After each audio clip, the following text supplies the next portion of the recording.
आज मैं तुझे इस घर की बहू स्वीकार करती हूँ और इस हवेली की चाबियाँ सौंपती हूँ। मैं भी देखती हूँ एक अधूरी औरत कैसे इस घर की पूरी जिम्मेदारी निभाती है। आप सबको मैंने यहाँ एक जरूरी बात कहने के लिए बुलाया, जिस सौम्या को हम बिल्कुल पसंद नहीं करते थे। आज सबके सामने हम उसे बहू के रूप में स्वीकार करते हैं। जी ऐसा नहीं है कि ये हमें अचानक पसंद आ गया, लेकिन अपने बेटे की खुशी में खुश रहने का अब हमने फैसला कर लिया। मैं सुरभि से भी कुछ कहना चाहती हूँ।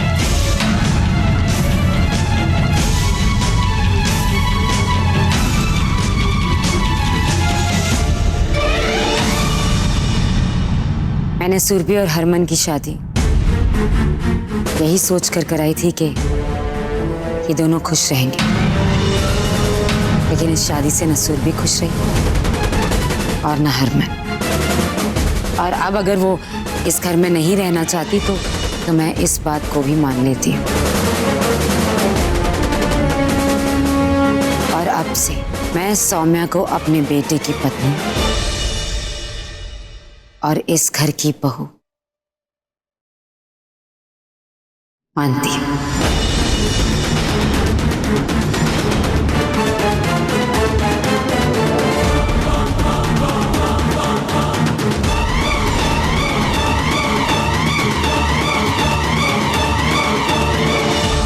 थोड़ी देर पहले जो कहा था वो सच है कि कोई नहीं चाह रही? ज्यादा दिमाग चलाने की जरूरत नहीं है, जो कहा है वही है। तो क्या है ना कि दिमाग लड़ाने वालों से पाला पड़ा है, तो इसलिए थोड़ा बहुत दिमाग चलाना पड़ेगा। वो इसलिए क्योंकि मेरी बेटी इस घर से जुड़ी हुई है जी। और मेरे बेटे की खुशियां मेरे इस फैसले से जुड़ी है। जो कहा है वो मान लो।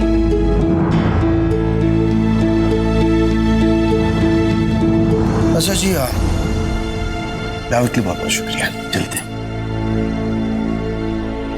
सत श्री अकाल मनिंदर।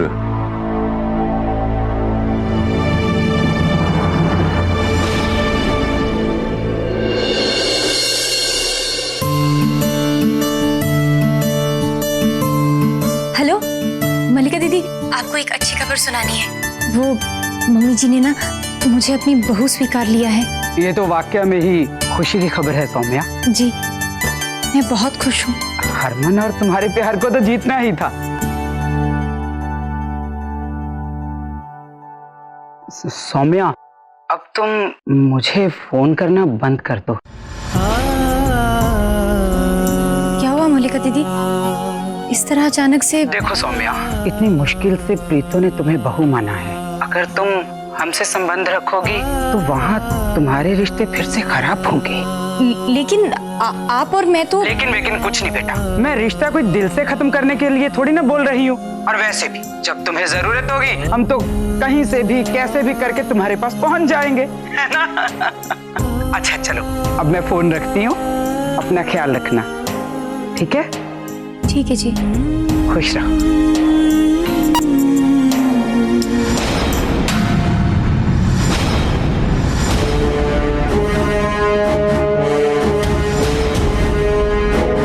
मल्लिका दीदी, आपने ये कैसे मान लिया कि प्रीतो ने सौम्या को अपनी बहू के रूप में स्वीकार कर लिया? दीदी मुझे तो लगता है कि प्रीतो की कोई नई चाल है। चमेली, पहला ख्याल यही आता है, लेकिन फिर ये भी तो हो सकता है कि प्रीतो ने अपने बेटे के प्यार में मजबूर होकर ऐसा किया। वजह कोई भी हो, जीत तो अपनी सौम्या की ही हुई है ना। और फिर सौम्या की जीत हमारी जीत।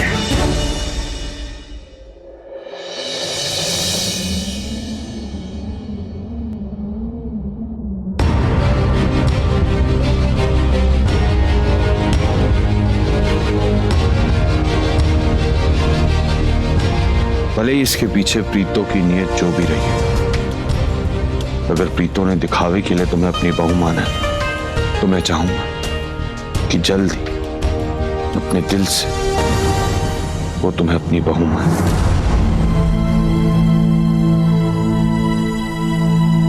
मतलब होया कि ऐसी एक किन्नर से हार गए, पावे पुत्र की खातिर सही, लेकिन घुटने टेक लिए हमने। घुटने टेके हैं कि नहीं ये तो मैंने नहीं पता, लेकिन हरमन और सौम्य के रिश्ते को सबके सामने स्वीकार करना जरूरी था। सौम्य से जितनी नफरत करेंगे हरमन उतना ही दूर होता जाएगा हमसे। अब मैं नहीं चाहती कि मेरा बच्चा मुझसे इतनी दूर चले जाए कि हम उसे कभी वापस ही ना ला पाए। तो इतना समझ लो हरक सिंह जी कि ये मंजूरी बेटे को करीब लाने के लिए थी। बाकी की बातें बाद में सोचेंगे।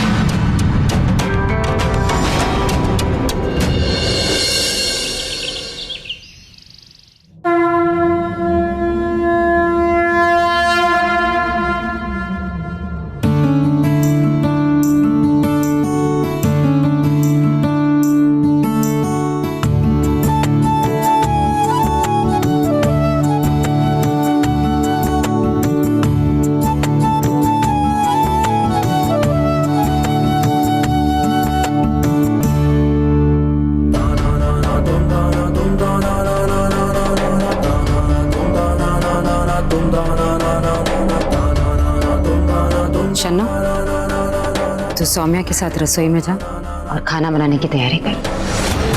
जीजी, इसे रसोई में लेकर मैं क्या, ये वो इतने सारे सवाल तेरे दिमाग में आते कहाँ से? कल इतनी पकवान गले से उतार ली, मेरी इतनी सी बात गले से नहीं उतर रही। लेकिन जीजी ये सौम्या इस घर की बहू है, अब से रसोई वही संभालेगी। जा जाकर इसके साथ खाना बनाने की तैयारी कर। जा। हरमन किथे है? जी वो कमरे में ही है।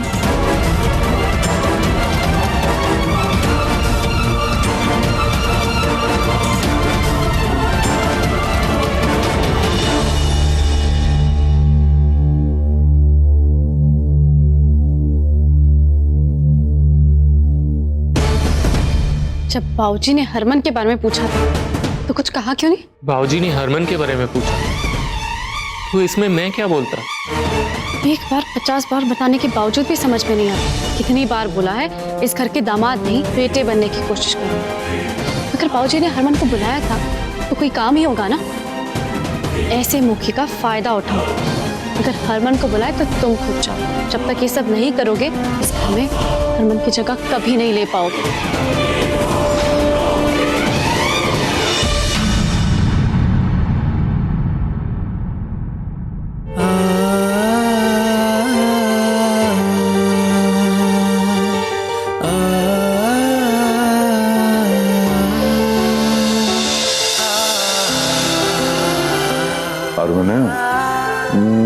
अब मैं क्या, सूरज उग के हमारे घर के अंदर भी बढ़ गया है।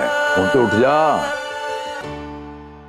राघो, तुम्हारी आवाज हरक सिंह जैसी कब से हो गई? तेरा बाप ही बोल रहे हैं। अरे हरक सिंह, तुम यहाँ बरसों बाद अपने बेटे के कमरे में उसे जगाने आए हो। लगता है वाकई सूरज पश्चिम से निकला है। सूरज ना पश्चिम से निकला है ना सूरज पूर्व से निकला है। सूरज उठो ही निकले है जिथों रोज सवेरे निकलता है।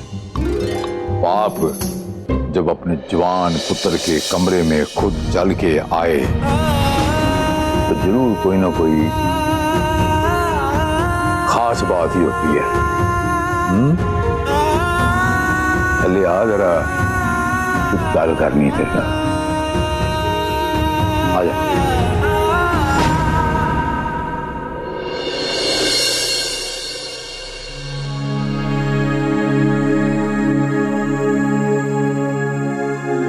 मलका दीदी,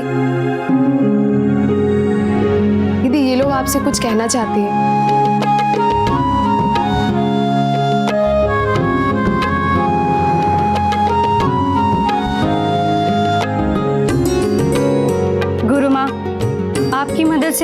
चौधरी की एक किन्नर को उस दुनिया में किसी ने स्वीकार किया है। सौम्या को उसका परिवार मिला है, तो लगा हमें कि हमारा परिवार मिल गया है।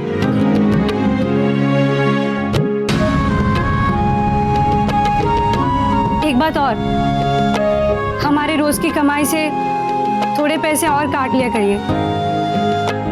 हाँ गुरु माँ, आखिर सौम्या के बच्चे को वापस लाने के लिए पैसों की जरूरत है ना, तो ये जमा किए हुए पैसे वहां काम आएंगे।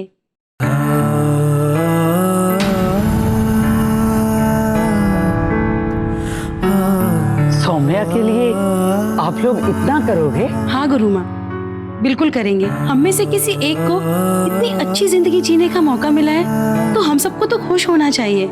इसलिए गुरु माँ, इन कमाए हुए पैसों का एक हिस्सा आप अपने पास ही रखिए।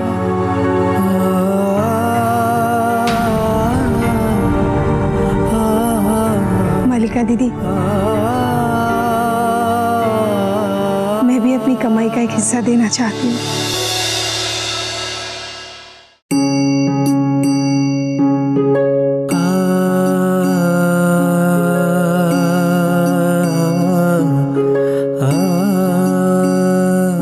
कहता है कि किन्नरों में जज्बात नहीं होते। तुम लोग जो सौम्या के लिए कर रहे हो ना, वो एक मर्द या औरत तो करने के बारे में सोच भी नहीं सकेगा। आज तक जो मुझे एक तकलीफ थी ना एक किन्नर होने की, आज खुद पे एक किन्नर होने का गर्व महसूस हो रहा है।